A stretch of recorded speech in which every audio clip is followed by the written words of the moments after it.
¿Ven la diapositiva, cierto? Sí. Sí, sí. Ya, vale. Entonces, bueno, me presento, mi nombre es Felipe Torres. Ya llevo 1 año y medio siendo ayudante del ramo. Estudio civil industrial, así que más o menos igual me manejo un poco con los temas económicos, ¿ya? Vamos a hacer un análisis tanto de ejercicios como de materia. Igual me importa que no solo ocupan resultados de la prueba, que en realidad sí te suma puntos, pero lo que me importa es que igual entiendan ya lo que están haciendo. Y los comentes, por ejemplo, son parte de entender una situación dada, ¿ya? Entonces, iniciando, el problema económico. Siempre que ustedes le hablen de un problema económico, nos preguntamos y nos decimos, tenemos necesidades que son ilimitadas, como seres humanos, para recursos limitados, ¿ya? Voy a hacer una pequeña tabla acá, con un texto, para que tomemos en cuenta las necesidades que propone la pirámide de Maslow. No sé si ustedes vieron eso. No puedo leer el chat por si acaso, así que si me pueden responder por audio, mejor. ¿Algunos no vieron la pirámide? ¿No? Ya, la voy a tomar como que no la vieron. La pirámide de Maslow es una pirámide que determina los tipos de necesidades que tenemos, ¿ya? Hay necesidades desde las más simples, pero al mismo tiempo como las más básicas, a necesidades más complejas. Entonces tenemos necesidades que son fisiológicas, que son como, por ejemplo, alimentarse, respirar, descansar, el sexo, etcétera. Son necesidades de la fisiología del ser humano. Luego tenemos las de seguridad, que tienen que ver con la vivienda, tener un sueldo, etcétera. Tenemos la de afiliación, que tiene que ver con tener amigos, la necesidad del amor, el reconocimiento, que implica que obviamente la sociedad te reconoce por lo que tú has hecho, lo que tú estudias, lo que tú haces, y finalmente una autorrealización, que esto ya más propio, o sea, yo siento que ya llegué a una meta, cumplí un objetivo que tenía en mi vida, ¿ya? Aceptar lo hecho, un nivel de madurez. Entonces, ustedes si se dan cuenta, probablemente la gente que recibe, por ejemplo, menor tipo de ingresos sufre de estas necesidades que son más básicas, o sea, por ejemplo, no tener cómo alimentarse, no tener una vivienda, no tener un sueldo. La gente que recibe o percibe un ingreso mucho menor va a tener estos problemas en los niveles más bajos de la pirámide. Sin embargo, la gente que ya tiene mucho dinero, tal vez no tenga los problemas de fisiología o seguridad, que siempre están por si acaso y que igual los tienen, eh, sino que también van a tener esto de afiliación, ¿ya? Generalmente la gente rica les pasa que tienen plata pero no tienen amigos, no tienen una persona que esté con ellos, y son necesidades que tiene el ser humano, ¿ya? Recordemos que nosotros vivimos en sociedad. El hecho de vivir solo, en mi caso, no sé, no sería tan óptimo, ¿ok? También tiene necesidades con respecto al reconocimiento. Mucha gente necesita que la reconozcan, ya que por ellos mismos como que no se valen, ¿ok? Si no lo reconocen, como que para ellos su vida ha sido nada. Y tercero, la autorrealización, que es aceptar que yo soy maduro, aceptar los hechos como son. También otro problema que tiene la gente. Muchas veces la gente estudia, gana mucho dinero, pero nunca logran autorrealizarse. O sea, nunca logran como cumplir su meta de vida. Y siempre están ahí dando vuelta, ¿ok? Entonces son problemas que no van a depender del nivel de ingreso, sino que van a estar igual. El segundo concepto es el concepto de escasez. Cuando yo hablo de escasez, hablamos de falta de algo, falta de un recurso, dado una necesidad, ya que es el problema más brígido de la economía. Y tercero, tenemos una tercera definición que es la eficiencia, ¿ya? ¿Qué es la eficiencia? Es importante que ustedes sepan qué es la eficiencia porque el día de mañana van a ser al menos todos, creo, porque todos los que están acá estudian ingeniería, futuros ingenieros que se van a dedicar a la eficiencia de los procesos y recursos, ¿ok? Entonces, una definición para eficiencia sería aumentar la cantidad de productos generados a partir de los recursos iniciales, lo que implica producir mucho más, pero también ser eficiente implica poder reducir los costos y poder producir tanto con la misma calidad y en la misma cantidad. Entonces, esa es otra forma de ser eficiente que tienen las empresas, ¿ok? ¿Hasta acá alguna duda o pregunta? ¿No? Ya, vale, voy a limpiar entonces la pizarra. Es importante que tengan en cuenta esta necesidad de los seres humanos, ¿ya?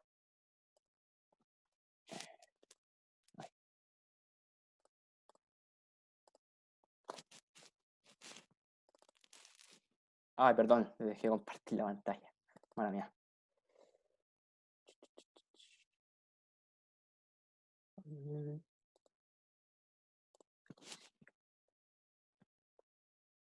Se me bugueó la pantalla, me parece. Me esperan un poco. Está como bugueado esta cosa. Ya, pero mientras mejor sigamos, lo voy a poner así entonces, cualquier cosa para que no se... A ver, renovar presentación, aquí está. Ya, ahora sí, perdón. Entonces después pasamos al problema que es del costo de oportunidad, ¿ya?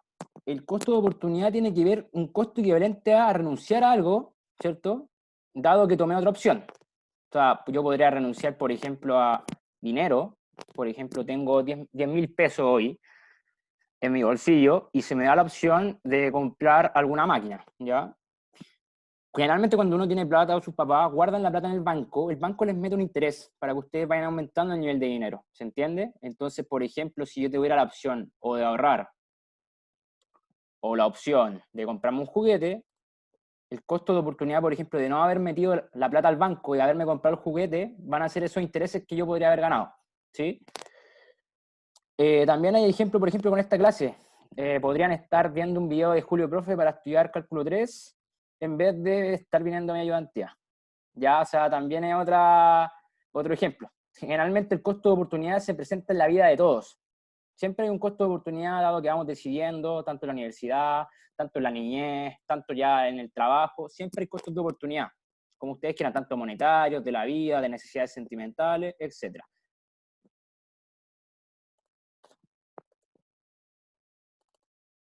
Ya, acá en el primer comente, que me gustaría, se los voy a leer, pero me gustaría que después de que se los lea, lo analicen un poco, unos 2 minutos, y me den alguna respuesta si es falso, verdadero, y si alguno quiere atreverse a, no sé, prender el micrófono y darme una respuesta un poco más elaborada, también es bienvenido.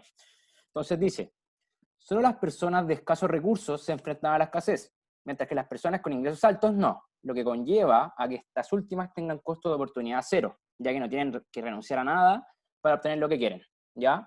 Por mientras les voy a dejar ahí el comente como para que lo lean, lo analicen un poco. Este es más o menos el tipo de ejercicios que nosotros le ponemos cuando decimos comente, ¿ya? Son exactamente lo que les va a aparecer en la prueba. O sea, ustedes deben tomar un ejercicio, definir si su enunciado es falso, pero si es falso, ¿por qué? O si es verdadero, ¿por qué?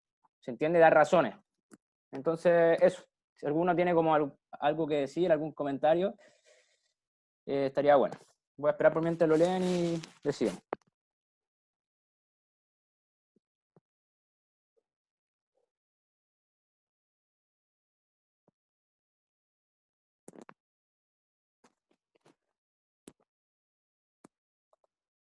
Oh, no.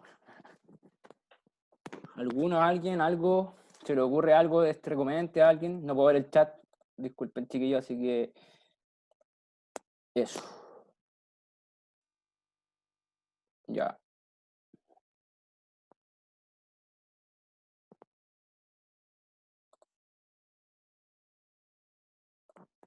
ya. Lo primero que yo les recomiendo que hagan al momento de enfrentar un comente es que vayan leyendo parte a parte lo que está afirmando esto, ¿ya? Vamos a poner un intro láser.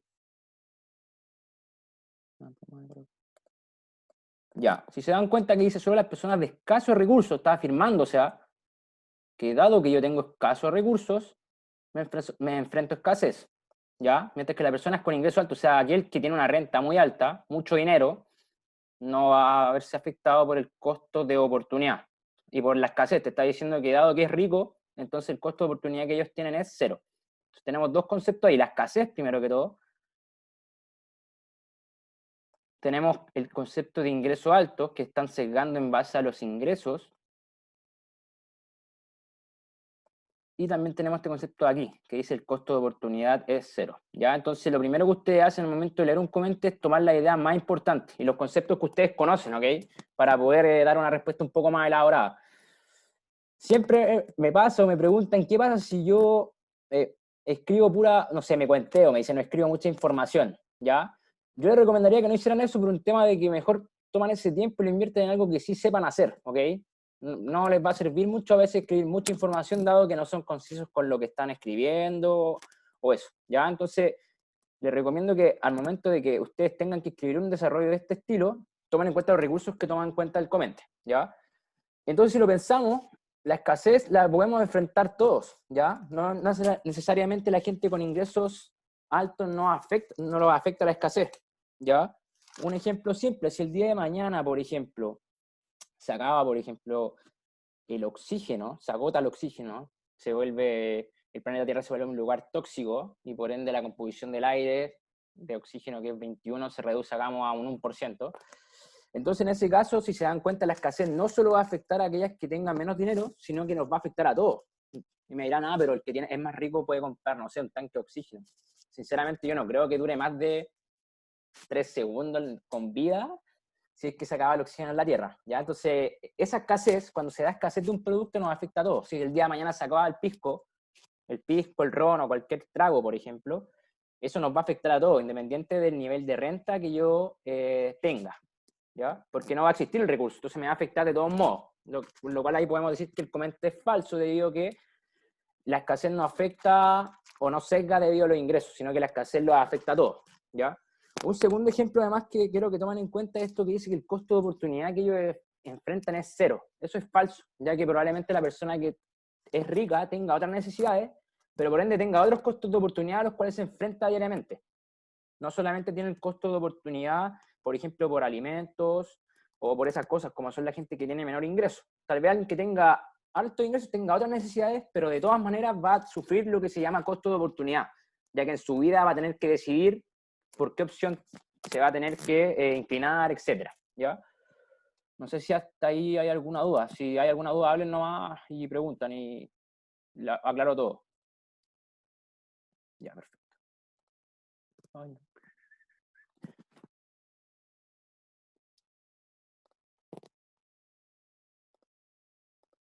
Ya, entonces acá tenemos la solución, que me dicen que el comente A es falso, debido a que como yo les decía, todas las personas siempre se enfrentan a una escasez, ¿ya? Si el recurso es limitado, hay escasez, entonces voy a sufrir por eso. Las necesidades son ilimitadas, por eso la sociedad se enfrenta continuamente al dilema de decidir cómo vamos a asignar los recursos escasos, ¿ya? No solo, además, la escasez se vive desde un punto de vista, como yo les decía, desde la seguridad o desde la fisiología, sino que también desde, por ejemplo, la amistad, desde el amor, desde el cariño. Esos también son faltas de necesidades que tiene el ser humano, y por ende se ven afectados por la escasez de esto, ¿ya? Eso entonces era como el comente A. ¿Alguna duda, pregunta? No, perfecto. Ya. El otro concepto que además debemos manejar es este, que es la función de utilidad, ¿ya? Va a ser su arma para resolver ejercicios de desarrollo, ¿ok?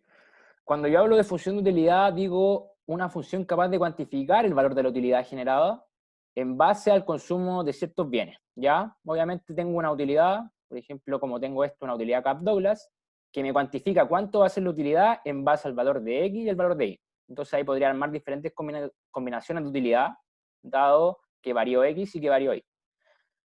Es importante que ustedes sepan que la utilidad que se genera para mí no es la misma que para ti, ¿ya? O sea, por ejemplo, vamos que yo me declaro hincha de la Universidad de Chile y Nicolás Borbarán, en el ayudante, es hincha de Colo-Colo. Entonces, probablemente para mí la satisfacción que me genera comprar entradas para ver a la Universidad de Chile, contratar el CDF para ver a la Universidad de Chile, comprarme buzo, etcétera, sea mayor que la que tenga Nicolás, porque el gusto de Nicolás no va inclinado hacia la Universidad de Chile, sino que va inclinado hacia Colo-Colo. ¿Se entiende? Entonces los gustos no permiten que las utilidades muchas veces se comparen entre sí. Eso es importante que ustedes sepan. Entonces la utilidad que se genera para mí no es la misma para ti. Acá tenemos un ejemplo de la función de utilidad, una función Kappa-Douglas. También podemos tener una utilidad que sea de bienes sustitutos, que es la que, por ejemplo, está acá, que es cuando tengo dos bienes separados por una suma, por ejemplo. En ese caso, esto sería una función de utilidad de bienes sustitutos, ¿ya? Y otra cosa más, deben destacar que esta es la ecuación del óptimo del consumidor, ¿ya? O sea, el óptimo del consumidor para la competencia perfecta va a estar dado por esta expresión que me dice la utilidad marginal de X sobre la utilidad marginal de Y, va a ser igual a los precios relativos de X sobre Y, o el precio de X sobre el precio de Y, donde la utilidad marginal de X es la utilidad, bueno, cuando le hable de marginal deben entender como extra, una unidad extra. Entonces la utilidad marginal de X sería cuánta utilidad extra estoy generando, dado que agregué una unidad extra de X. La utilidad marginal de Y sería cuánta utilidad extra estoy generando, dado que agregué una unidad extra de Y. Y así. Después viene el concepto de renta-ingreso. Esta es la segunda ecuación que deben considerar, ¿ya? La renta del ingreso en el fondo vendría siendo una restricción. Una restricción debido a que yo gano un cierto nivel de dinero, un monto de dinero que se va a recibir, dado que tengo un trabajo, dado que tengo un negocio, voy a recibir una renta. Y esa renta me va a determinar cuánto yo estoy restringido a comprar. ¿Se entiende, no? Porque si, obviamente, ese gran problema que tenemos las personas, que no tenemos la suficiente cantidad de dinero, por ende muchas veces no podemos demandar una cantidad infinita de bienes, ¿ya? Siempre estamos limitados a demandar una cantidad finita. Y la restricción, finalmente, como ustedes pueden ver, se compone por la renta, que se puede escribir como I o R, son totalmente sinónimos, va a ser igual al precio del bien I por Y más el precio del bien X por X. Entonces la restricción me impone que debo armar una combinación de puntos Y y X que sí o sí satisfacen el mismo monto de la utilidad. Lo vamos a ver de manera gráfica para que les quede más claro, para que no sea tan como por fórmula y lo sepan un poco más analizar a través de los gráficos, ¿ya? A continuación ustedes pueden ver una gráfica, una figura, la cual me está mostrando, voy a cambiar el lápiz de color, ya, la cual me está mostrando primero que todo las curvas de indiferencia, ¿ya? Las curvas de indiferencia simbolizan, sí, que son los niveles de utilidad. Y lo que ustedes deben saber que a medida que yo me alejo del origen, las curvas de utilidad van aumentando. O sea, que la utilidad de 1, por ejemplo, va a ser menor a la utilidad de 2, y a su vez la utilidad de 2 va a ser menor a la utilidad de 3. ¿Ya? Entonces, si podemos ver bien, aquí tenemos una curva verde y una roja. Por ende, implica que la utilidad que tenga la verde, que es, por ejemplo, la utilidad 1, va a ser menor a la utilidad que tenga la roja. Por ende, al consumidor le va a interesar mucho más estar sobre una curva que le dé mayor cantidad de utilidad, ¿cierto? Obvio. Luego tenemos lo que es la recta presupuestaria en color azul, que esta es una restricción, ¿ya? Una restricción, o sea, están diciéndote que sí o sí debo cumplir, que mi solución debe pertenecer a una recta que está compuesta por la ecuación de la renta, ¿cierto? Después vamos a ver cómo graficarlas, cómo hacer los ejercicios, pero debo respetar que todos los puntos que yo voy obteniendo, o todos los puntos que sean sus posibles soluciones, deben respetar esta igualdad, ¿ya? Ahora, volviendo al concepto del óptimo del consumidor, en donde ustedes tenían la utilidad marginal de X sobre la utilidad marginal de Y, igual al precio de X sobre el precio de Y, si yo me pongo a resolver esta recta, podemos observar, si ustedes despejan en función de Y, les va a quedar que una recta más o menos así, Y igual a el Y sobre el precio de Y, y les va a quedar, acá les va a quedar algo así como precio de X sobre precio de Y, sobre la cantidad, no, sobre X me parece, no, a ver, sí, está bien, sobre X, ya, si se dan cuenta, esta es la pendiente de esa recta azul, y la utilidad marginal de X sobre la utilidad marginal de Y es la pendiente de esta parábola, que es una especie de parábola que, si se dan cuenta, tiene solo un punto que es mínimo, ya que después va creciendo, ya. En todo caso, al igualar las pendientes, lo que pasa es que hay una recta que justamente hay un punto que cumple esta restricción, que cumple con esas pendientes, y por ende se plantea esa igualdad, para saber cuál es ese punto que cumple, que la pendiente de la recta azul va a ser igual a la pendiente de la recta roja. Ya, y ese va a ser obviamente el punto óptimo de intersección que ustedes hacen o le hacen en la figura a los profesores para plantearle el óptimo del consumidor, ¿ok? ¿Hasta ahí alguna duda, pregunta? ¿Alguno activa el chat, o sea, el micrófono para preguntar? ¿No? Perfecto. Yo tengo una duda. Ya, volvamos, dime. Ya, mira, la curva de indiferencia está dada por las utilidades marginales, ¿cierto? Por la división de utilidades marginales. Exactamente. Ya, y claro, y si igual al P de X partido en PI, que Pero es la mira, pendiente de se me la... olvidó decirte algo. Fíjate algo. ¿Cómo va la curva? Va hacia abajo, si te das cuenta, ¿no? Tiene una pendiente negativa, claro. ¿sí? ¿Y cómo es la pendiente de esta también? Negativa, esa no la... Entonces se anula. Entonces, claro, en realidad te quería menos la utilidad marginal, igual a menos esto. Pero es lo mismo que escribirlo en forma positiva, ¿cierto? ¿Sí? Entonces no hay variación, pues. No sé si te queda claro esa era la Ya, duda. ya. Ya, sí, esa era la duda, vale. Gracias. Ya, sí, pues eso pasa. Ya, seguimos entonces con la presentación y llegamos al ejercicio 1 de contenido. Ya, ustedes tienen una parte en la prueba que se trata de comentar situaciones y tienen una parte que se trata de resolver ejercicios y una parte de alternativas, que es por internet. Obviamente ahora está todo por internet, así que no sé cómo, yo supongo que será alguna, van a subir unas alternativas a la página clásica que tienen, la van a tener que resolver y van a mandarle alguna guía para que la manden impresa, etcétera. Se me hace como lo más cercano a la realidad. Pero en realidad no sé cómo va a ser porque yo igual en mi caso tengo un ramo con el profesor Esteves y desconozco cómo va a ser la prueba. ¿Ok? Pero sí o sí va a aparecer un ejercicio de contenido, debería aparecerles comentes y la clásica alternativa. Ya, entonces acá tenemos la función, dice, sea la siguiente función de utilidad típica de Cap-Douglas. Como le explicaba antes, Cap-Douglas es una función que está multiplicada por primero una constante cualquiera, le voy a poner a que es cualquier número, por un x elevado a un alfa, que un alfa, este alfa es un valor real, puede ser 1, 2, 3, 4, 5, 6, 7, etc. Y beta, que también es otro valor real. Yo le hago una pregunta si me pudieran responder. ¿Qué pasa, por ejemplo, si alfa fuera mayor a beta, dado que además el a es mayor a 0? Entonces, ¿qué bien preferiría yo consumir más? ¿El x o el y? En ese caso, ¿alguno? ¿El X? El x. ¿Por qué el x? Porque, o sea, no sé, así me lo aprendí. No, pero mira, simple, pues, si yo, por ejemplo, alfa fuera 2, si alfa fuera 2, por ejemplo, y beta fuera 1, ¿qué pasaría con la expresión de ahí? Te quedaría el x elevado a 2 y el y elevado a 1, ¿no? Claro. Por ende, la razón en la cual crece x es mayor a la que crece y, y por ende la utilidad que me va a estar dando ese x, dado que aumenta, va a ser mayor a la de y, ¿se entiende? Entonces, si yo tuviera mayor un alfa o un beta, debería darles que voy a consumir más este. Pero además eso depende de cuál es el precio del bien X, cuál es el precio del bien Y, ¿ya? Pero eventualmente si yo tengo una función de utilidad y yo consumo más el bien X, dado que alfa es más grande que beta, debería darme una utilidad más grande, ¿ok?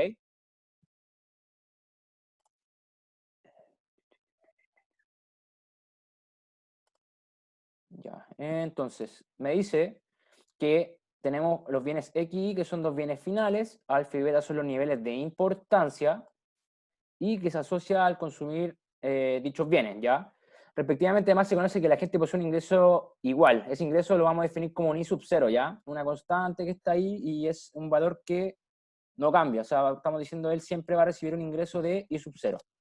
Acá no sé por qué se me olvidó de escribirlo. ¿Ok? Ya, entonces me dice primero plantee formalmente el problema de elección del consumidor. Ya, para este caso voy a intentar...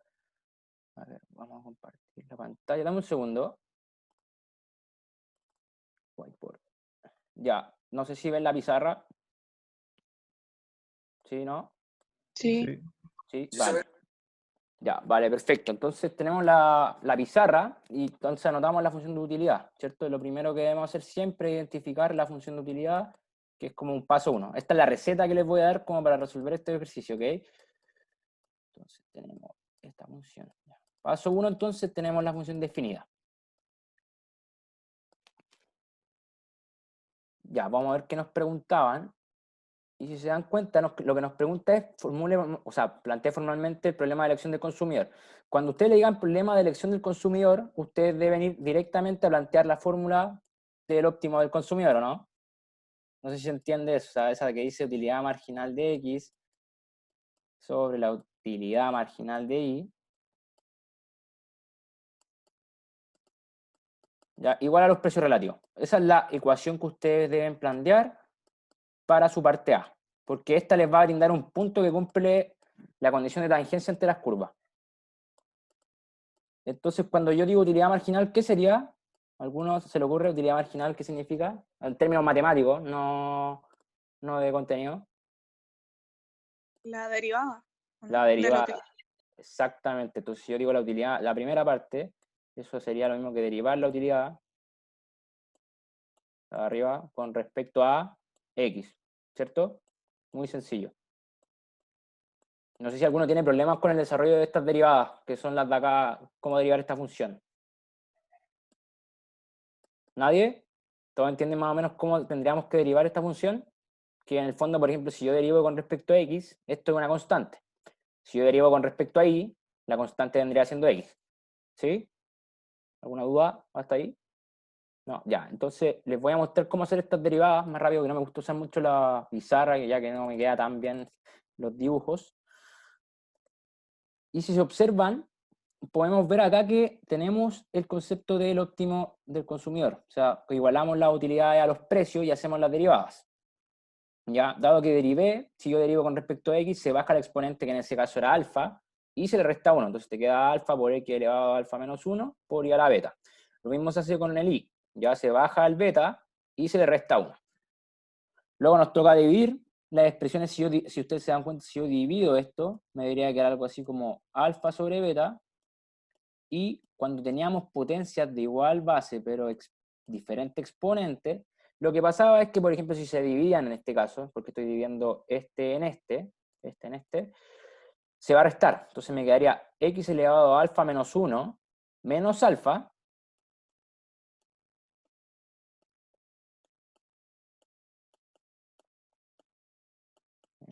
por un lado me quedaría, por el y elevado a beta, ay, qué feo me quedó, beta menos beta más 1. ¿Sí? Entonces, si se dan cuenta y yo anulo esto, sería este alfa con este alfa, se va a estos beta, y me queda la expresión matemática que tienen acá, aquí. Les queda un alfa por partido en beta, por el y que está elevado a 1, ¿cierto?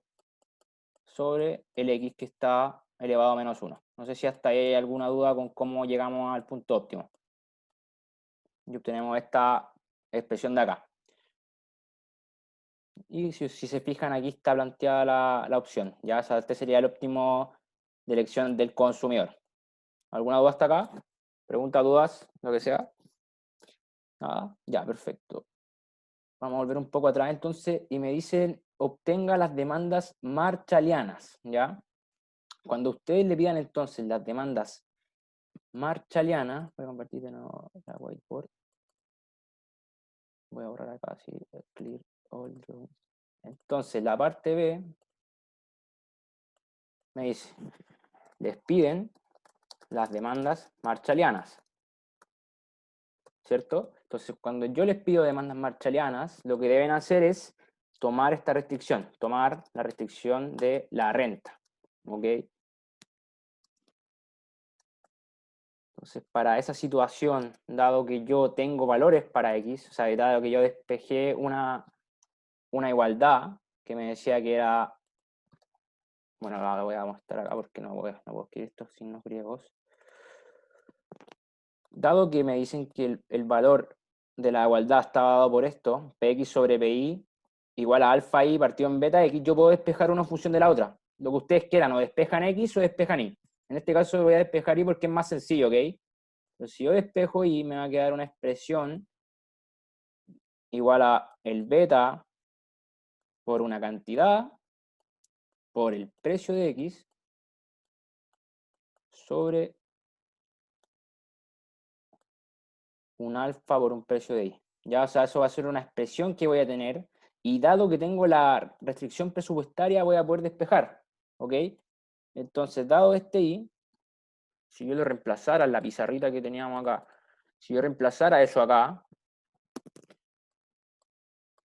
entonces me quedaría, tendríamos que tomar constante el y, esto queda exactamente igual,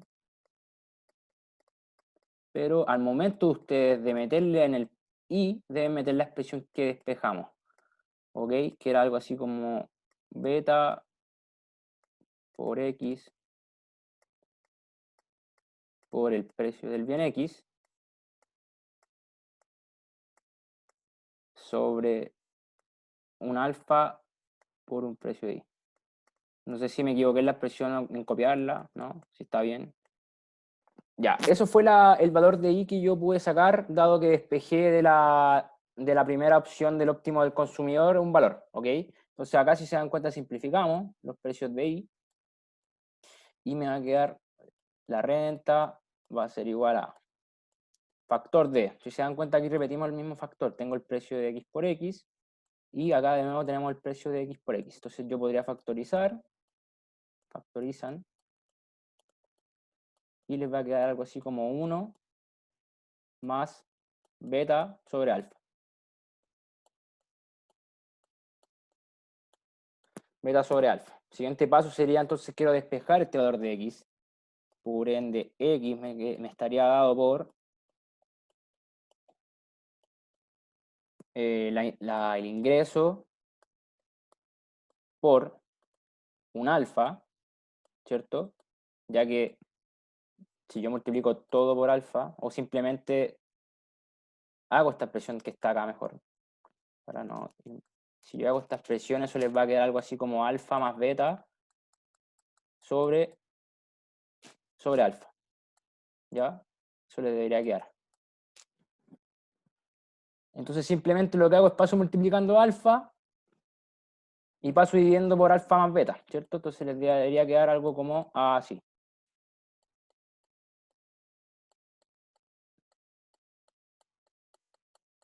Y ahí está la expresión de la demanda marshalliana para X.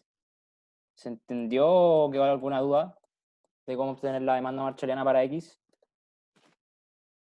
Si ustedes quieren después obtener la demanda marshalliana para Y, ustedes tienen una expresión que usaron para definir cuánto valía Y, ¿cierto? Dijeron Y, en este caso lo escribí en la otra parte, dijeron que Y valía esto. Entonces, si ya tengo el valor de X, yo reemplazo el valor de X ahí y me da el valor de la demanda marshalliana de Y. No sé si quedó claro eso, ¿se entiende? ¿O no se entiende? ¿Sí, no? ¿Alguno que me responda al micrófono? Sí, sí, sí. Sí, sí, ya, vale. Es que la idea es que vayan entendiendo, pregunten lo que sea, chiquillos, o sea tonto, acá no hay preguntas tontas, para que se saquen de la mente eso de que hay preguntas que son más ingeniosas, no, todas las preguntas son buenas, ¿ok? Entonces el X que despejamos es la demanda de X, ¿cierto? Y si despejáramos Esa es Y, la demanda marshalliana, claro, exactamente, o ya. sea, yo estoy dándole, esto está en función de letras, si te das cuenta, si está en función de una renta, de un alfa, de un precio de X, ¿te das cuenta, no? Entonces yo Sí, te sí. hago la pregunta, ¿qué pasa, por ejemplo, si yo cambio el precio de X? ¿Debería cambiar la demanda marshalliana como expresión? Como expresión no, pero como valor sí o no. Como valor sí, exactamente, pero algebraicamente sigue siendo la misma expresión, ¿cierto? Claro. Entonces eso es lo bonito de la demanda marshalliana, es que si yo, por ejemplo, varío un precio, varío una renta, es cosa de que yo en la ecuación que tenía inicial varié obviamente ese precio y esa renta, y va a seguir cumpliendo la misma condición de demanda marshalliana. ¿Se entiende? Es como sirve para todos los valores, porque finalmente no está tomando ningún valor. Es algo general. Ya, bueno, ¿vale? Ya. Y en el caso de la I reemplazada, y tenía que darle un valor de I. Les voy a mostrar el desarrollo. Ustedes pueden obtener acá que obtuvimos ese valor de X, y obviamente análogamente haciendo el reemplazo que les decía, ustedes pueden obtener un valor de Y, y van a obtener otra demanda marshalliana. Entonces acá tenemos cuánto va a ser el óptimo de consumo, tanto para X y Y, dado expresiones de renta y precio, ¿ya? Otra cosa que igual quiero que se den cuenta es que acá, por ejemplo, la demanda no depende del precio de X, sino que depende del precio de X. O sea, no depende para X la demanda del precio de Y, y para ahí no depende del precio de X, ¿ya? Que igual es interesante, para que lo tomen en cuenta, ¿ok? Entonces vamos, ya, la parte C es sencilla, porque me dicen, dado tales valores, encuentre cantidades de XY óptimas, ¿ya? Y compruebe que se cumple la restricción presupuestaria. Entonces, lo que habría que hacer ahí es solamente tomar los valores, dado que ya tenemos las demandas marshallianas, y meterlo y nos van a dar óptimos, ¿sí? En este caso, la cantidad consumida para X es 10 y para Y es 5, ¿ok? Si ustedes quisieran cuantificar, por ejemplo, ese valor a una utilidad, Felipe, dime. disculpa, estamos en la misma pantalla de recién, no sé si estáis compartiendo la misma o otra. Se estaban viendo la pizarra, perdón. Claro, la pizarra. Te pido disculpas, perdón. Vale, gracias. Soy humano. Gracias por la... Ya, estaba la parte C y estaba explicando que ya nos dan unos valores para alfa, para beta, para mi renta y para los precios, ¿cierto? Entonces, dados esos valores, yo lo único que tengo que hacer es reemplazar en mis demandas marshallianas y voy a obtener el valor, ¿ya? En este caso, acá estaban las demandas marshallianas ya obtenidas, entonces la parte C sería simplemente reemplazar. Y ustedes les van a dar valores numéricos para un X y para un Y. ¿Alguna duda con eso? Entonces, si yo quiero cuantificar, por ejemplo, cuánto es la utilidad que me da eso, simplemente lo meto en la función de utilidad. 10,5. Y ahí ustedes deberían cuantificar cuánto es la utilidad dado esta canasta. A mí me da algo de 7,071. Y si alguno quiere probarlo y decirme que si estoy mal o bien, mejor, ya que soy humano. Y la aproximada a 7, ¿ok?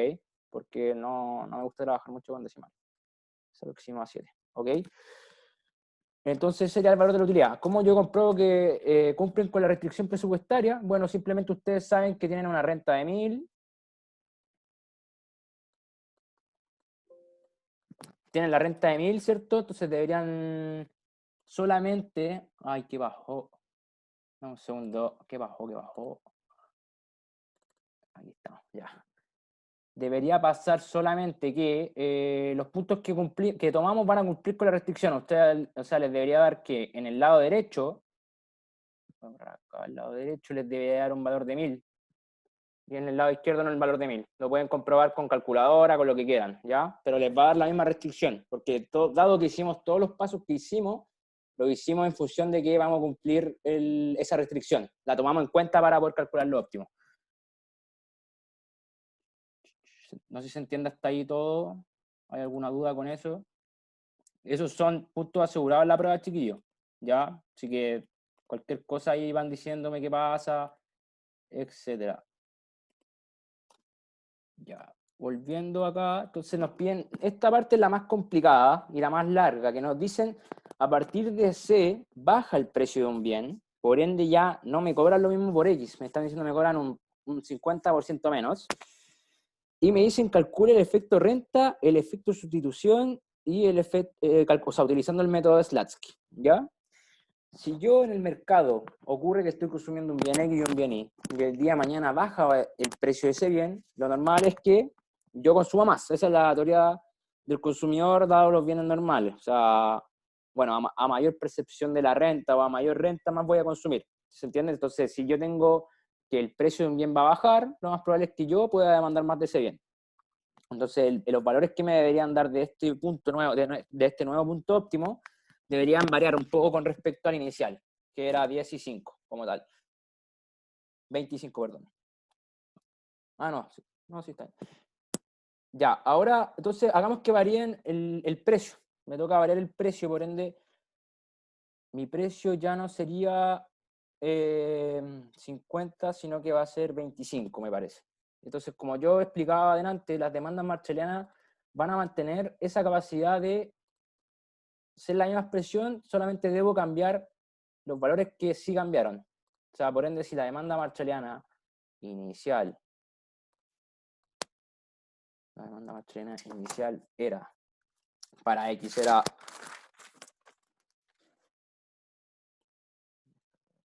era la renta, si el X marshalliano era la renta por un alfa, y eso dividido en precio de X por un alfa más beta,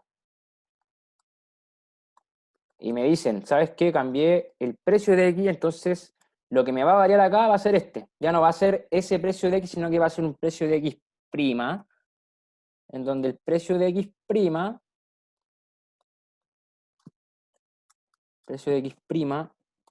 está dado por 25, ¿cierto? Entonces, si ustedes reemplazan los valores, los mismos valores dado ese precio, les va a dar otro número para la cantidad. Y en el caso de la demanda marshalliana del bien Y, si se dan cuenta, la demanda marshalliana del bien Y era algo así como un beta, era un beta por una renta sobre un precio en Y por el alfa más beta. Si se dan cuenta, en este caso, acá no hubo ninguna variación, ya que en ninguna parte me dicen, oye, variamos el precio de Y, ¿ya? No me da ese dato, no me dicen nada, por ende, la demanda marshalliana para el bien Y se va a mantener. Voy a seguir consumiendo lo mismo, ¿ok? Entonces, lo que va a variar va a ser cuánto voy a consumir yo de X. ¿Se entiende? Entonces, dado que ya sabemos cuánto era el I, que eran 5 unidades, me queda saber cuánto va a ser el nuevo X, el óptimo del nuevo punto, dado que cambiamos el precio. Ya, entonces reemplazando, les va a dar algo así como una cantidad nueva. Van a tener que reemplazar 1000 por el alfa, que es un medio, pongámosle 500 mejor al tiro. 500 sobre les va a quedar el precio de X, que es 25. ¿Ya? Y recordemos que alfa más beta es 1, porque un medio más un medio, 1. ¿Ya? Si hacemos eso, me debería dar otro valor para la cantidad de X que estoy consumiendo, que si no me equivoco es 20. ¿Ya? Y si se dan cuenta, ahí tenemos un nuevo valor de óptimo, dado que cambié el precio para un bien, y es 25. Ya, hasta ahí bien. Todos entienden que hay esa variación en el consumo. ¿Sí? ¿No? ¿No? ¿Sí? ¿Alguno? Sí, sí. Y acá tú puedes observar que si reemplaza, obviamente, el valor de la utilidad, dijimos que tienes que reemplazar esto, 20, y 5 que sigo consumiendo inicial, me va a dar un valor de 10, si no me equivoco. Y la utilidad de consumir nuestra primera combinación, que era 10 y 5, la utilidad de consumir 10 y 5 va a ser igual a 7. Si se dan cuenta, entonces la persona al bajar el precio está teniendo una mayor utilidad, ya porque da lo que está consumiendo más del bien X, por ende es razonable que aumente la utilidad. Por ende, cuando ustedes grafiquen, no pueden parar en la misma curva de utilidad estos dos puntos. ¿Ok? Ya, hasta ahí bien. Lo que me importa ahora es que ustedes deben medir los famosos efectos sustitución y efecto renta. Cuando yo hablo de un efecto sustitución, es cómo yo voy a variar dado que varió el precio de mi canasta, ¿ya? O sea, efecto sustitución, dado que varía un precio, varía lo que demando, por lo que la cantidad que yo voy a demandar las combinaciones, por lo que las combinaciones cambian. Y tenemos también el efecto renta, que el efecto renta me mide cómo va a cambiar la percepción de mi renta, ¿ya? O sea, si yo, por ejemplo, compro un kilo de pan, tengo un kilo de pan y un kilo de mantequilla, ya tengo 3 pesos, y el kilo de pan me vale 2 pesos y el kilo de mantequilla me vale 1 peso. Si el día de mañana el kilo de pan baja a 1 peso, entonces yo, en términos de renta, me voy a volver más rico, ya que voy a poder obtener más de esos bienes con la misma renta que siempre he tenido, ¿ya? Entonces el efecto renta es el cambio de percepción en la renta. Dado que ahora, por ejemplo, tengo otra combinación de bienes. ¿Hasta ahí bien? ¿Entienden esa parte de efecto sustitución de renta? Ya, perfecto. Sí. Sí, sí. La suma del efecto sustitución más el efecto renta me da el efecto total. Y el efecto total es el efecto real que hubieron sobre las cantidades escogidas por el consumidor. Si se dan cuenta, aquí después vamos a corroborar que el efecto renta que me va a dar, dado que yo pasé de consumir 15 a 25, va a ser un efecto renta de 10 unidades en el eje X. Eso se va a corroborar con esto de los efectos de sustitución y renta. Pero en el fondo se mide el efecto total, dado que varía un precio. Y el efecto total observable que tenemos es esta variación en las cantidades de X. Bien, para poder determinar entonces el efecto de sustitución y renta tenemos el criterio de Higgs y Slatsky. No sé si han ido a la ayudantía de forma A, alguno, de Nicolás Barbarán o de Ignacio. Sí. Sí, Oye, entonces, a todo esto, disculpa, después podéis mandar el PPT que estáis usando porque ayer lo pedí y no lo mandaron. Como para tener el ya, ejercicio. ya sí, el PPT está súper bien resumido, lo vamos a subir, hoy yo voy a subir este de la forma B, ya que la idea era no subir material porque, por ejemplo, Felipe no podía subirlo porque me tocaba a mí. En el caso de la fila A, no lo pueden subir porque falta un ayudante aún. Pero ya hoy te subo este de la forma B. Ya, bacán. ¿Ok? Gracias. Ya, entonces, Higgs, ya, entonces, como es, ¿qué criterio me piden acá? El criterio que me piden acá por resolución es resolver por criterio de Slatsky, ¿ya? Bueno, para hacerle igual un pequeño resumen, en el caso de cuando ustedes trabajen el efecto Higgs, y lo más probable es que lo explicaron los chiquillos, yo trabajo en base a mantener una utilidad, ¿ya? Lo que plantea Slatsky, en cambio, es mantener una canasta inicial. O sea, lo que yo consumí al principio se va a mantener, y dado eso vamos a tener un nuevo nivel de renta para Slatsky. ¿Ya? No sé si es un poco enredado lo que acabo de decir. ¿No? Perfecto. Entonces voy a volver a compartir la pizarra. Aquí está. ¿Ven la pizarra, cierto? ¿Sí? ¿Sí, sí? Chat. Ah, me están grabando. Sí, sí, sí. Ya, vale. Perfecto. Ya, dado la pizarra entonces, voy a ahorrar un poco acá. Voy a ahorrar esto, pero guárdense sus puntitos óptimos. Guárdense que uno era 17, que el otro era... O sea, que uno era 10.5, otros 27... Perdón. Unos 10.5 y otros 25, dado que uno tiene utilidad 10 y otro 7. Ya, esos son datos importantes que después se usan para graficar los efectos. Ya, entonces, siguiendo con esto.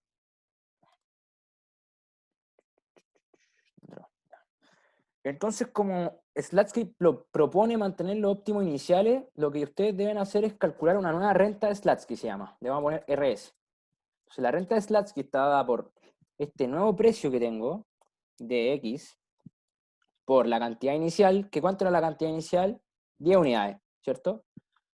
El precio de X lo voy a reemplazar al tiro. Este nuevo precio de X era 25. Entonces me quedaría 25 por 10 más 100 por 5. ¿Ya? Y eso me da un nuevo nivel de renta a Slatsky. O sea, Slatsky propone que va a mantener la canasta que él consumía inicialmente, pero obviamente si yo consumo la misma canasta y bajo un precio, bueno, probablemente voy a gastar menos renta. No sé si se ve eso o queda claro.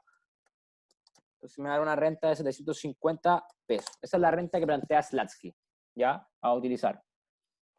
Una vez ustedes tienen su renta de Slatsky, lo que deben hacer es irnos a las demandas marshallianas. La demanda marshalliana la van a usar siempre, siempre en todo momento, ¿ya? Entonces, haciendo la modificación de las demandas marshallianas, tenemos que ahora, ¿qué va a variar en X? La renta, porque ya no va a ser la renta de inicial de 1.000 pesos, sino que va a ser una nueva renta de Slatsky de 750 pesos. Entonces va a ir la renta de Slatsky por un medio, que era el alfa, y esto sobre el precio de X, que era 25, por 1. Ya no voy a dar esa parte.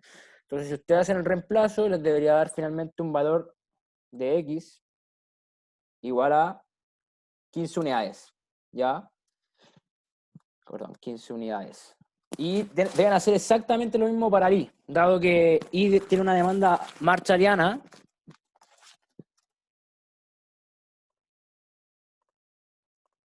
Dado que I tiene una demanda marshalliana, entonces ustedes van a tener que el I óptimo va a estar dado por un beta, que era un medio, por la renta de Slatsky, sobre este precio original que era 100, ¿cierto? Porque no varía el precio de I por 1. Entonces, si ustedes hacen eso, les va a dar una cantidad consumida de I equivalente a 3,75. ¿Ok? ¿Hasta allá alguna duda? Entonces, estos serían óptimos de Slatsky, perdón. Se llaman de esa forma, óptimos de Slatsky. Finalmente, entonces, si yo evalúo la utilidad que va a tener Slatsky para ese caso, reemplazando 15 sobre 3,7, reemplazo estos valores aquí, me va a dar una utilidad cuantificable de 7,5. ¿Ya? Ese nivel de utilidad me va a estar dando en la toma de esta decisión, manteniendo ese nivel de renta dado que los precios disminuyeron y manteniendo el consumo. ¿Ok? ¿Hasta acá alguna duda con lo que hemos hecho? ¿No? Ya, vale, perfecto. Entonces voy a seguir, me voy a ir un poco ya más al PPT. Entonces ya tenemos los óptimos, tenemos los T óptimos. Tenemos el punto inicial, tenemos el punto final y tenemos el óptimo Slatsky, ¿ok? Entonces acá, no sé si ustedes están viendo la gráfica ahora, ¿la ven? ¿Sí, no? Sí. Sí se ve ya, perfecto. Entonces, Dado que ustedes tienen esta gráfica de acá, ustedes pueden observar que tenemos 3 puntos graficados. El punto número 1, 10,5, corresponde al óptimo inicial, dado que tenía una recta original de presupuesto, que era esta, la pueden reemplazar con más calma, ahí, y tenemos un segundo punto, que es este nuevo óptimo de Slutsky, ¿cierto? Que calculamos, nos dimos cuenta que era 15 y 3,75, y el nivel de utilidad que me generaba era 7,5. Recuerden que el nivel de utilidad para el punto original era 7. Y que todos los puntos que pasen por esta recta tienen el mismo nivel de utilidad, 7. Todos los puntos que pasen por esta curva de utilidad tienen utilidad 7,5. Ahí tenemos entonces el punto de Slutsky y aquí tenemos el punto final. Dado que cambió el precio, entonces me dio que el consumo iba a ser 25. Entonces, y además, la gráfica se arma entonces teniendo la función de utilidad, que es solamente hacer una parábola. Tienen que graficar las rectas presupuestarias, que primero sería la recta inicial, después sería la nueva renta, dado que cambió el precio, y finalmente sería esta nueva renta de Slutsky, ¿ya? Que sería tomarla, dado que la renta era 750, el precio 25 y la cantidad 100. Ya, entonces ahora para poder medir los efectos de sustitución de renta, nos vamos a acá, efectos sustitución. Cuando yo hablo de efectos sustitución, ya es cómo va a cambiar la combinación de bienes, ¿ya? Cuando yo voy de un punto acá inicial a este punto que es el punto de Slutsky, entonces aquí está el efecto sustitución, ¿ya? Debemos cuantificarlo. Entonces, ¿cómo cuantificamos el efecto, que es un vector, en el fondo un vector que va del punto A a B, tomando sus coordenadas, ¿cierto? Las coordenadas en el que entonces paso de estar en un punto inicial a final, ojo, tenemos que respetar ese concepto de vector. Entonces, cuando yo hago el efecto de sustitución, resto final, que es 15, menos inicial, que es 10, me da un monto de 5. Para el caso del efecto de sustitución en I, sería 3,75, porque es mi punto final, menos 5, que sería el valor de el primer óptimo inicial, ¿ya? Entonces ahí tendrían el efecto de sustitución, así que queda claro la cuantificación que acabo de hacer.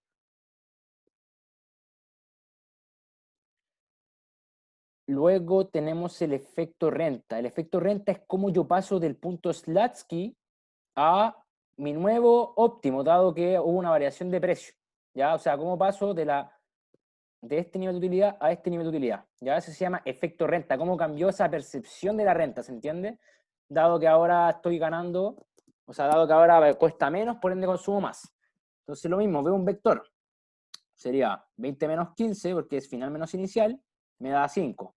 Y acá me equivoqué, era renta en I, por si acaso. El efecto renta en I sería restar 5 menos 3,75 y les va a dar 1,25. Finalmente, para yo cuantificar el efecto total, en los ejes yo sumo sustitución más renta.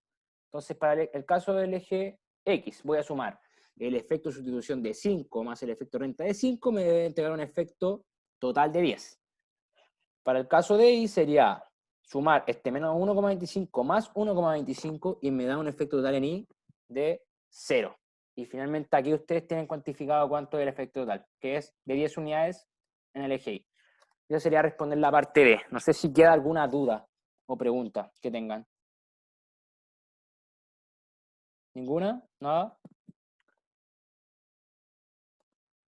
Voy a parar un poco de compartir.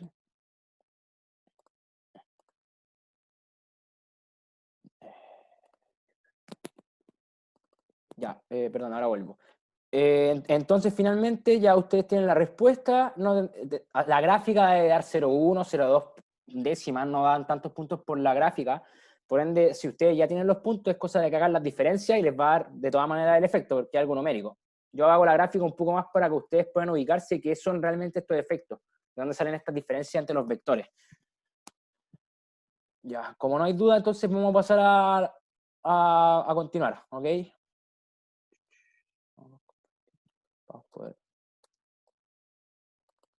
Ya. Ahora bien, les toca hacer este COMENT-TV que dice, se tiene una firma con N trabajadores, una dotación inicial de N-J máquinas, y además se sabe que para cada trabajador se ocupa una máquina, ¿ya? O sea, está diciendo que por trabajador, una máquina. Se podrá concluir entonces que el costo de oportunidad de tener J trabajadores es nulo o cero, dado que se consideraría una mano de obra ociosa. Les voy a dejar ahí para que lo analicen un poco, un minutito, 2 minutitos, y al tiro lo analizamos.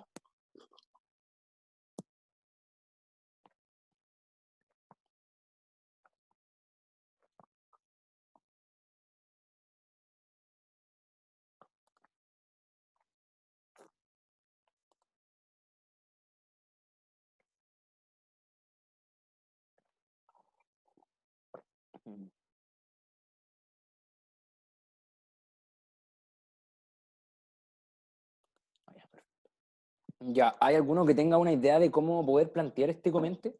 ¿Alguno como que se le venga algo a la mente y me diga, sabes que yo creo que puede ir por acá? Como para ir dándole un poco más de dinamismo a la ayudantía.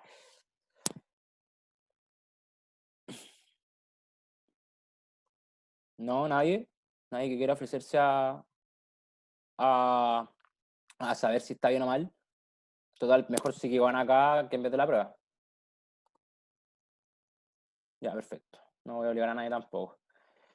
Ya, entonces, ¿cómo vamos a ver este comente? Primero que todo, tienen que tomar en cuenta qué datos me dan. Me dicen una firma para N trabajadores. Si aquí hay gente que tiene problemas con los decimales o que tiene problemas con la parte algebraica, porque a mí me ha pasado y lo he tenido, entonces simplemente dense valores. Digan, no sé, n vale 3 o n vale 4, ya para poder aterrizar el problema. Entonces, dado que tengo 4 trabajadores y una dotación inicial de tantas máquinas, pongamos que J vale 2. Entonces, de acá que saco, ¿qué tengo? Tengo 2 máquinas también, ¿cierto? Ya, 2 máquinas. Entonces también se sabe que para cada trabajador se debe ocupar una máquina. O sea, por trabajador ocupo una máquina. Si tengo 4 trabajadores y tengo 2 máquinas, es obvio que me van a quedar 2 sin hacer nada.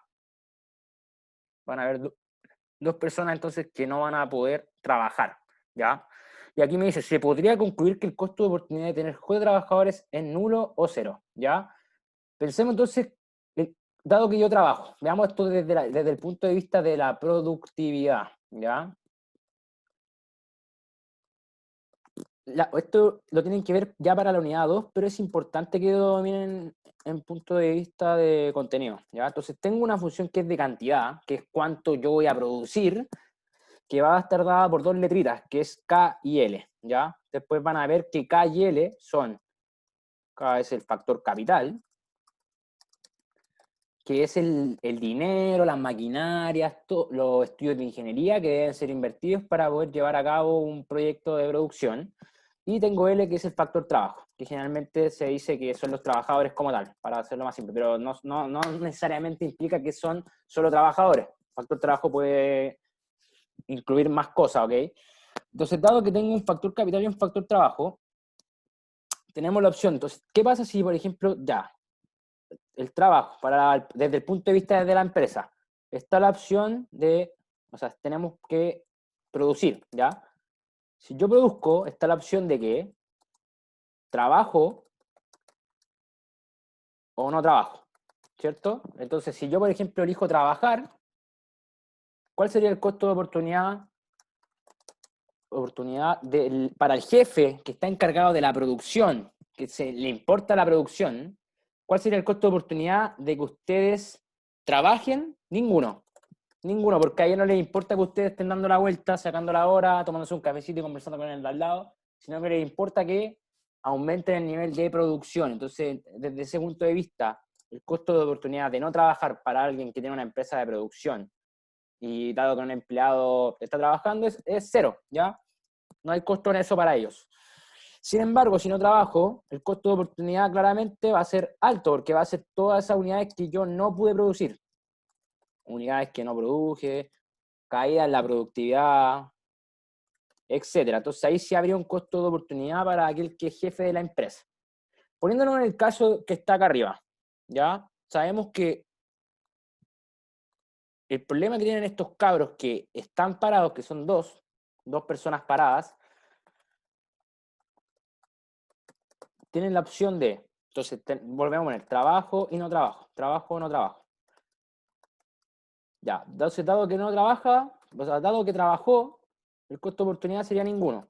Pero dado que el costo de no trabajar, el costo de oportunidad sería las unidades que no produjo. Pero yo les pregunto a ustedes, ¿está la opción de trabajar para ellos? ¿Existe la opción de que estos trabajadores trabajen? No, pues, no existe, porque si se dan cuenta no hay maquinaria. No es problema de ellos. No es que ellos quieran sacar la vuelta, sino que efectivamente no hay equipo para trabajar. Entonces, esta opción no existe. Si se dan cuenta, la opción de trabajar nunca existió. No está la opción, por el momento. ¿Se entiende? Entonces, dado que solo tengo la única opción de no trabajar, me dice, ¿cuál va a ser el costo de oportunidad? Las unidades que no se pueden producir. ¿Pero puedo yo producir? No puedo producir. Entonces, ese costo de oportunidad se hace cero. Oportunidad es cero porque no está la opción. No es opción producir. Diferente sería este comente si, por ejemplo, le agregaran otra línea y dijera, pero don Marcelo compró tales máquinas para que trabajaran estas personas. En el caso de que sí existiera maquinaria y estuvieran en equilibrio los factores trabajo y capital, ahí sí hay un costo de oportunidad. Pero en este caso, como no tenemos cómo trabajar, entonces el costo de oportunidad de no trabajar no es ninguno, porque la opción de trabajar no existe. No sé si se entiende el comente, o alguno tiene alguna duda. ¿No? ¿Ninguna duda?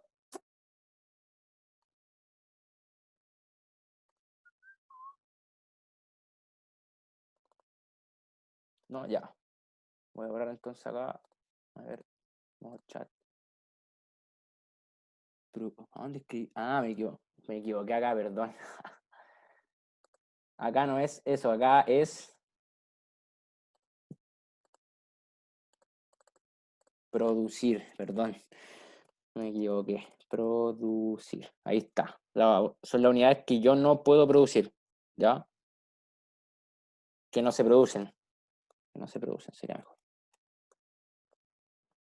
¿Sí? Ahí sí. Quedo atento al chat ahí. Bueno, ya. Entonces ahí estamos listos con esa dudita. Dame un segundo, voy a limpiar la pizarra.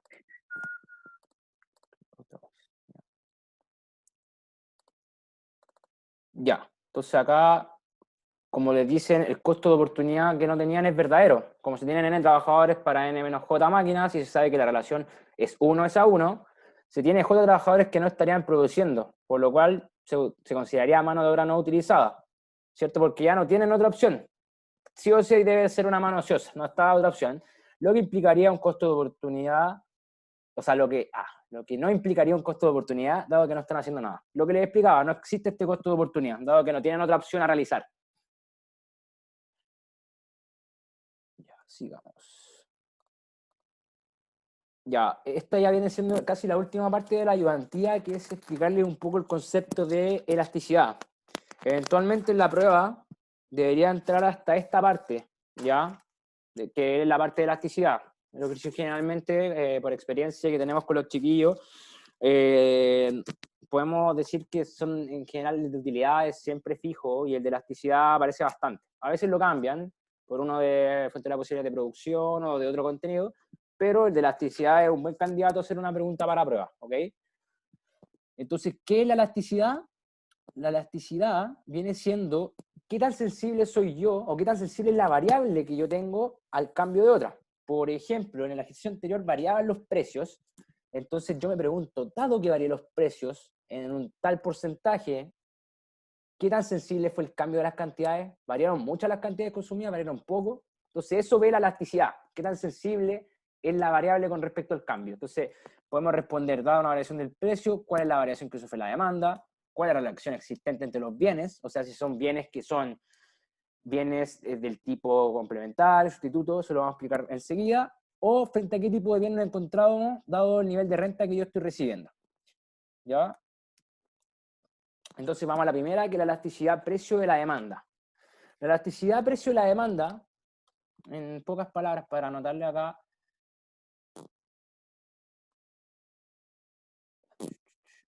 mide tal como, bueno, acá no sale, pero es la variación, es una variación porcentual de la cantidad cuánto va a variar la cantidad con respecto a cuánto va a variar el precio. O sea, dado que esto se hace, varió el precio, ¿cuánto varía la cantidad?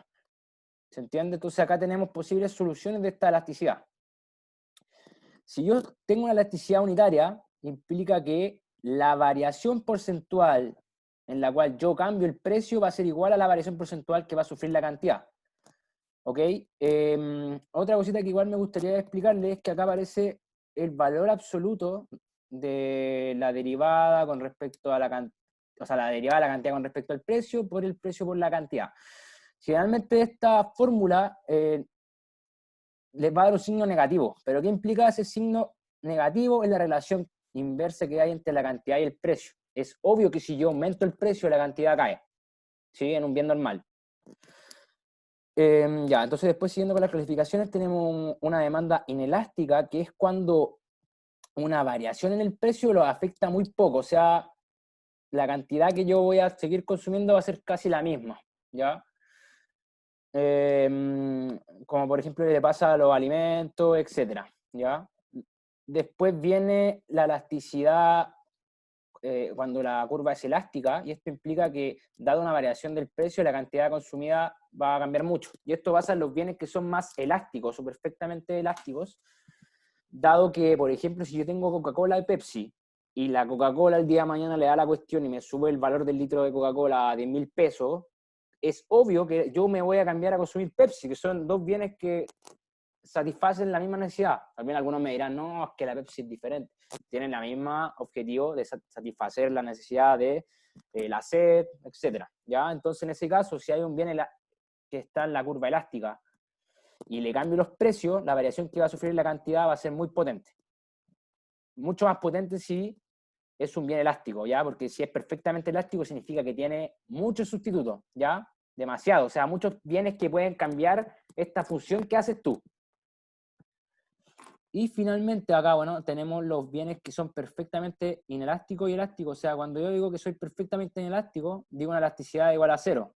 ¿Se entiende? O sea, dado que yo voy a variar el precio, las cantidades consumidas van a ser la misma. La insulina es un ejemplo. Aquellos que sufren de diabetes, yo por ejemplo, bueno, tengo el papá de mi mejor amigo, ellos deben consumir siempre la insulina, dado que si no la consumen, pueden morir, pueden tener fallas en su sistema, en su cuerpo, en su salud, entonces es necesario este bien, y no pueden dejar de consumirlo. Por ende, a pesar de que tal vez yo le suba mucho el precio, o lo que en teoría no pasa, porque siempre hay alguien que regula este mercado, pero en teoría si yo subiera el precio, la cantidad que yo consumo debería seguir siendo la misma, si no voy a morir, ¿se entiende? Y los bienes perfectamente elásticos son aquellos que tienen muchos sustitutos, como les decía, tienen sustitutos perfectos, o sea, existen bienes o hay bienes que sustituyen, pero perfectamente, exactamente, la necesidad que éste está cumpliendo. ¿Ya? El caso de Coca-Cola y Pepsi no sería un sustituto perfecto, dado que como ustedes me pueden decir, ah, ya, pero es que varían algunas cosas. No es exactamente lo mismo, ¿se entiende? Pero sí, efectivamente hay bienes que cumplen la característica que se sustituyen de manera muy buena y se dejan como fuera del mercado. Y aquí nace lo que conocen como la competencia, que ya vamos a ver para la segunda unidad, ¿ya? Cuando hay sustitutos hay mucha competencia entre los mercados.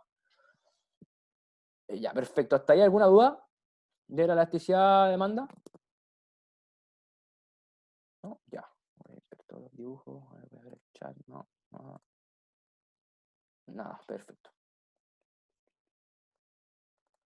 Ya, después tenemos la elasticidad ingreso a la demanda, que lo que hace es relacionar mi nivel de ingresos con la demanda, tal como dice ahí.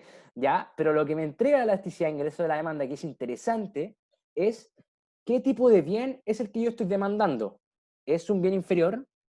Un bien inferior es aquel bien que no cumple la misma relación que los bienes normales. O sea, estos dicen que a menor renta, mayor demanda. ¿Ya? Un ejemplo podría ser, por ejemplo, nosotros sabemos que la ropa es parte de nuestra necesidad de la seguridad, de estar abrigado, etc. Por ende, si yo no recibo una renta muy potente, lo más probable es que yo al momento de comprarme ropa, me voy a comprar más ropa americana, por ejemplo, ya que es como el ejemplo clásico que hay de la ropa americana. En cambio, si ya yo empiezo a recibir más ingresos, o sea, sube el ingreso, para un bien inferior debería disminuir la demanda. Es totalmente inversa la relación, que yo lo expliqué esto en un video. Por ende, cuando tengo un bien inferior y aumento el ingreso, disminuye la demanda, ¿ok? Comida chatarra es otro ejemplo. Después tenemos bienes neutros, que son bienes que, no, dado que yo aumento la renta, no voy a aumentar su consumo, ¿ya? Un ejemplo podría ser la sal. A mí me gusta más el ejemplo del aire. Dado que si yo recibo más ingresos, yo no voy a consumir más aire para hacerme más rico, por ejemplo, o para tener mayor satisfacción. ¿Ya? No sé, eso al menos pasa, ese es un bien neutro, ¿ok?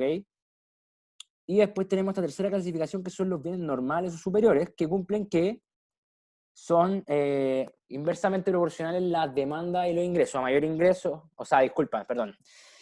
A mayor ingreso, mayor demanda, irían en la misma dirección. A menor ingreso, menor demanda, ¿ya? Entonces estos son bienes que cumplen una relación proporcional directa, ¿ya? A mayor cantidad va a pasar, eso implica que hay mayor ingreso. Sí. Y estos decían todo lo contrario, ¿ok? Entonces tienen que tener en cuenta esta diferencia, ¿ya? Porque esto te comente, ya tal vez elasticidad se pregunta como valores, pero para un comente está muy bueno plantear esto, de que por concepto, cómo van a ser las variaciones tanto de cantidad y precio, ¿ok?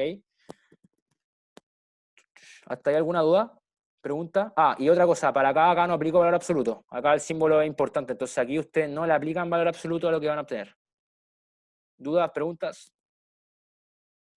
¿No? Ya. Voy a limpiar entonces la pizarra. Ya, y finalmente tenemos la elasticidad cruzada, que lo que hace es que me relaciona un bien con el precio de otro. O sea, lo que hace es relacionar dos bienes. Las posibilidades que tenemos para esta elasticidad es primero que sean bienes complementarios, es decir, que sean bienes que se consumen en conjunto, café con azúcar, por ejemplo. Y el otro que me gusta harto, bueno, por acá ya está, es el de la benzina con el auto. Ya uno no consume, es necesario que para poder andar en auto necesitáis benzina, ¿ok? Entonces son bienes que son complementarios también, se consumen en conjunto. Bienes independientes son bienes que no tienen nada que ver. La benzina y la sal, la benzina y el pan, por ejemplo, son bienes que no tienen ninguna relación económica. El precio de uno no debería influir en el otro. Y en los bienes sustitutos, como les explicaba, son bienes que se sustituyen, o sea, que cumplen una misma necesidad, por ende son competencias, ¿se entiende? Y eso es lo que pasa con las empresas de Burger King con McDonald's, Pepsi con Coca-Cola. Son bienes que, o son negocios, rubros que van sustituyendo de igual forma una necesidad que existe, ¿ya? Eso sería entonces como la parte de elasticidad cruzada que deben saber, ¿ok? ¿Hasta acá alguna duda con alguno de los tres indicadores? Además, deben considerar que no toma valor absoluto. Lo único que toma valor absoluto es la elasticidad precio de la demanda. ¿No? ¿Ninguna duda? Perfecto. Seguimos entonces. Y nos vamos al ejercicio final. Este es muy cortito y sencillo, así que vamos, dice, los alumnos de la Universidad de Santiago están realizando una colecta de ropa para la gente en situación de calle. La demanda por este bien viene dada por la siguiente curva. Entonces aquí tienen una curva de demanda, como pueden observar, pero en la cual hacemos depender la cantidad demandada no solo de un precio en X, sino que también de varios precios. Está diciendo que la demanda de este bien se ve afectada por estos precios, ¿ok? Y nos dan valores. Entonces primero nos dicen, obtenga la función de demanda para la ropa. Como yo sé que la demanda para la ropa es el bien X, cuando me piden la función de demanda, yo solo debo dejar a este X en función de su precio, que en este caso el precio sería precio de X. Entonces, al momento de que ustedes realicen la parte A, lo único que deben hacer es reemplazar con estos valores esta curva y dejar como variables la demanda y el precio de X. Si pueden observar haciendo el reemplazo, van a obtener la siguiente curva de demanda, que graficada sería la siguiente. ¿Alguna duda con la parte A? ¿No? Ya. Entonces sería la parte A solamente reemplazar esos valores. Luego me dicen, si el precio inicial del bien es 12 y este sufre un aumento en 3 unidades, señale cuál es la elasticidad de la demanda para X.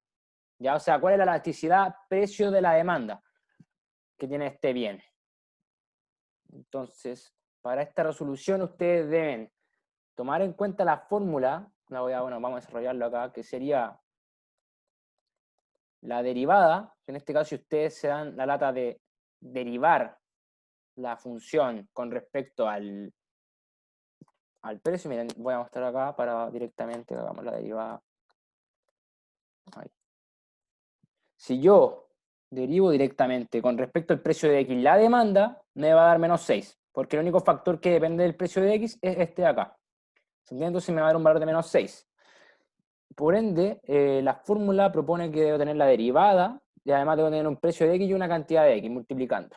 Entonces, dado que me dan un precio de 12, lo que voy a hacer es que dado un precio de 12, voy a obtener una cantidad para la cantidad que yo consumo, dado que el precio es 12. Y me da una cantidad de 791,5. Para ustedes determinar entonces la elasticidad en ese punto, lo único que hacen es reemplazar. Le ponen menos 6, que era el valor de la derivada, por 12 sobre 791,5 y les va a dar este valor de aquí. Al valor obviamente de acá le deben aplicar el valor absoluto, porque como yo les explicaba, el símbolo negativo se debe a la relación inversa entre la demanda y el precio. O sea, si yo subo el precio, la demanda debería caer. ¿Se entiende? Entonces, al aplicar valor absoluto, les va a dar un valor del 0,098%. Y la interpretación sería, si es que el precio, si los precios varían un 1%, entonces las cantidades demandadas cambiarían en un 0,098%. El símbolo se debe a la relación inversa existente entre el precio y la cantidad. Si nos ubicamos acá, en los valores, con valor absoluto, este sería un valor que se ubica en la parte elástica, lo que implica que es un bien que efectivamente tendría pocos sustitutos, ¿ya? Entonces podría ser alguna otra conclusión que ustedes den de su resultado, ¿ok? Que es cuando tengan que analizar un poco más la parte de información que les da la derivada, ¿ok? La parte C, me piden qué tipo de relación existe entre el bien X y los demás. O sea, sería calcular la elasticidad cruzada de la demanda, que es la única que relaciona bienes entre sí. O sea, la elasticidad cruzada de la demanda es solamente derivar la cantidad con respecto al precio, y eso multiplicarlo por un precio sobre una cantidad. Entonces, si se dan cuenta, si yo derivo, por ejemplo, quiero sacar la relación con respecto a I, se pueden dar cuenta que la derivada con respecto al precio de I va a ser menos 2, la derivada con respecto al precio de Z va a ser 7, y la derivada con respecto al precio de R va a ser 0, ¿ya? Y aquí se aplica un trucazo, que igual deben tener en cuenta, ¿ya? Si se dan cuenta, yo sé que el precio de X y el precio de Y, o sea, el precio de X y la cantidad consumida son mayores a 0, son positivas. Por ende, sin la necesidad de yo reemplazar, por ejemplo, estos valores, el valor que me va a dar siempre va a ser negativo. Por ende, ya podría estar afirmando que estos bienes son complementarios, por el símbolo que me da esta derivada. Para el caso del bien Z, la derivada me da 7, y eso hay que multiplicarlo por el precio del Z y la cantidad demandada del bien X. Si observan, esto va a ser siempre positivo, por ende, el 7 al ya ser positivo, el símbolo total de esto es positivo. Por ende, esto es mayor a 0, y tengo que la relación entre el bien Z y X va a ser de bienes suplementarios. ¿Ya? Y finalmente, para esta última ecuación, reemplazando, van a obtener la relación entre el bien X y el bien R, y si se dan cuenta, yo sacando la derivada va a ser 0, porque tengo una expresión matemática que si ustedes la resuelven, que es 100 menos, me parece que es 10 menos la raíz del logaritmo natural de Euler a la 100, les va a dar 0. Entonces la relación de elasticidad entre R y D es 0 y son bienes independientes. Para finalizar, nos queda la última parte, que es la parte D.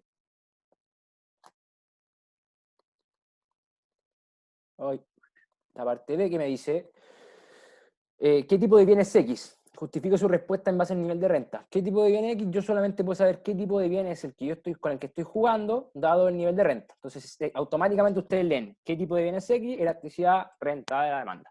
¿Ok? Entonces, la elasticidad, renta de la demanda es simplemente derivar la cantidad con respecto a la renta, que me va a dar 0,35, y eso se multiplica por un ingreso y por la cantidad de demanda. Sin embargo, acá no podemos hacer el mismo trucazo que hacíamos antes dado que tengo un símbolo, voy a poder saber qué tipo de bien es, ¿ya? Lo que sí puedo saber es que dado que, por ejemplo, I es 17.500 y la cantidad de demanda es positiva, este valor de aquí siempre va a ser mayor a 0. Por ende, queda descartado el hecho de que este sea un bien inferior y un bien neutro. Sin embargo, está la opción de que sea un bien de primera necesidad o que sea un bien de lujo. ¿Y cómo puedo ver yo qué tipo de bien es ese? Me voy a los casos. Tengo un caso A, en el cual yo voy a proponer que mi elasticidad va a ser menor o igual a 1. O sea, me voy a ubicar en este tramo. Entonces, resolviendo la inecuación, a usted les va a dar que para esos casos, la demanda debe superar al monto 612,5. ¿Ya? No sé si hay alguna duda con esa resolución. Y para el caso B, como yo quiero que sea un bien de lujo, debo tomar en cuenta que la elasticidad para los bienes de lujo es mayor a 1, y haciendo el despeje, por ende, me va a dar que para cantidades menores a 612,5 se va a compartir como un bien de lujo. Y esto tiene un poco de razón desde el punto de vista de la lógica. Un bien de primera necesidad es un bien como el pan, el agua, no sé, la salud, son bienes que necesitamos día a día, son necesidades más básicas que un bien de lujo. Un bien de lujo ya es como para decir, ya tengo dinero, entonces voy a cambiar la calidad de mi producto. Pero sin un bien de lujo no es que me vaya a morir, ¿se entiende? No va anclado a la primera necesidad. Por ende, es obvio que si un bien es de lujo, va a ser más caro. Y a su vez, que sea de lujo va a implicar que va a tener una menor demanda. Porque no es tan importante, ¿se entiende? No es de primera necesidad, como los bienes que sí importan para la sobrevivencia del ser humano. Probablemente si yo no tengo la tele, no sé, 100 pulgadas, no me voy a morir. Pero si no tengo para comer, probablemente sufra y termine teniendo problemas de salud. ¿Se entiende? Entonces queda claro que es obvio que se van a consumir mucho más los bienes de primera necesidad que los bienes de lujo. ¿Hay alguna duda con eso? Ya que esta era la última parte, el último ejercicio de la ayudantía. Ya, bueno chicos, entonces, bueno, espero que les haya servido. Quiero decirles que se unan al grupo de fundamentos, que acá hay buen material, tienen los videos, yo a ustedes les doy una ojeada antes de la prueba, pero además tomaría en cuenta el libro que está ahí, que tienen subido, que tienen información de de la unidad 1, de la unidad 2. Para todas las pruebas es un libro que hizo Felipe Rivera, que está en el archivo que está en el grupo de ayudantía. Les recomiendo que lo abran y lo lean un poco, ya que está todo muy conciso ahí. A ver, me preguntaron algo. No, ya. Vale, entonces, finalmente eso, y mañana queda la ayudantía de Kevin. Yo les voy a subir la ayudantía en un rato, o sea, el video y también esto del Power, la PPT, para que en realidad estén más tranquilos, estén de su casa, puedan ver con más calma los desarrollos, pero lo importante es que hayan entendido el concepto en sí. ¿Ya? Entonces, eso. Y los dejo invitados para mañana también, a las 5, que vamos a tener una junta de los Power Rangers, o sea, todos los ayudantes nos vamos a juntar y vamos a estar resolviendo dudas. Así que si tienen dudas con, no sé, con su sección, tienen dudas sus amigos, tomen todas estas dudas, prepárenlas y las mandan a los correos que están ahí para las dudas, y nosotros vamos a preparar un material o vamos a preparar respuestas para que ustedes puedan llevarse la mejor impresión y la mejor información de parte de nosotros. Así que eso, agradezco que hayan venido, muchas gracias, voy a parar de grabar ya, y eso. Nos vemos, éxito en la prueba. Cualquier duda me hablan al Facebook, les respondo cuando sea. Gracias. Gracias chiquillos, que estén bien. Gracias, Pipe. Cuídense, abrazo.